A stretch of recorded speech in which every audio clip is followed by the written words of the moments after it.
I'm going to review the importance as well as how exactly to go about doing this.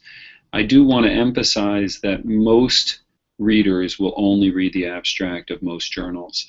And so it's very important to think about what's put in here, because that will be the take-home message for many people reading your work.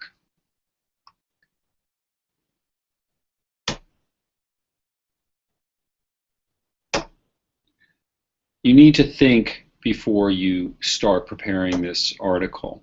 What is the main finding you want to convey to the readership? Who is your audience? And when you think about it, you really want to capture people so they're interested in what you're doing. And so the title is an important initial element. I usually try to write my title in some kind of brushstrokes before I get started, but then I really focus on writing it at the very end.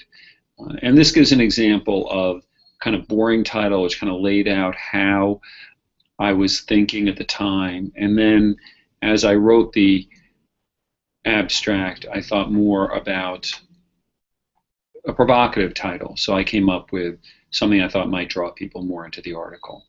Here's a series of titles. Some are quite straightforward and kind of dull. Not saying much, but tells you what we did. And then here with this darkroom prone provocative testing and primary angle closure suspects and those with open angles, I was more creative and said, something that told you about the result, made you maybe more interested in reading the article.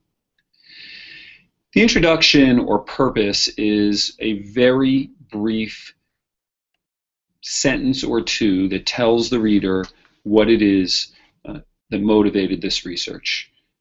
And this is what you can have for the darkroom provocative test, one that I'm using as an example. In the methods section, you want to include only the methods that relate directly to the work you're presenting. So for example, this is a comparative study. You could call it a case control study or an observational randomized clinical trial. You could think of the different designs. You want to be clear on who is in the study because that will really speak to the generalizability of your work, and anybody reading the abstract wants to know that.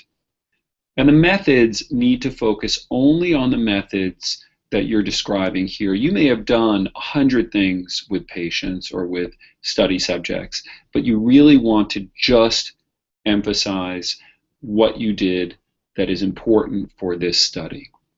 And finally, what is the main outcome measure? What was the thing you found out or were looking at to find out? And here again, with the methods and the main outcomes, these are such key elements that they will help the reader decide whether or not to go on and read this article, and they also will help the reader understand where you're coming from. In terms of results, you really have to pull out the key findings and tell a cogent story. Sometimes people just throw down 7 different results because they want to cover so many topics. And if you want to be understood, you need to pick and choose what you're going to present. So what do you want to highlight, and how can you make it clear and simple for the reader? Don't try to cover too much. And this looks like a pretty large results section, but really I've only discussed the rates of different outcomes after the darkroom provocative test. The conclusion, the single biggest weakness in conclusions that I see is that they often are written and are not derived from the results. You cannot say it is recommended that people be screened for such and such a disease because you found a weak association in an epidemiologic study. You need to say what you can conclude based on the facts. And so that's often a reason the journal editors will ding you. You need to know that what you've said is justified. So this just gives a few words on what I felt I learned or we learned from this research study.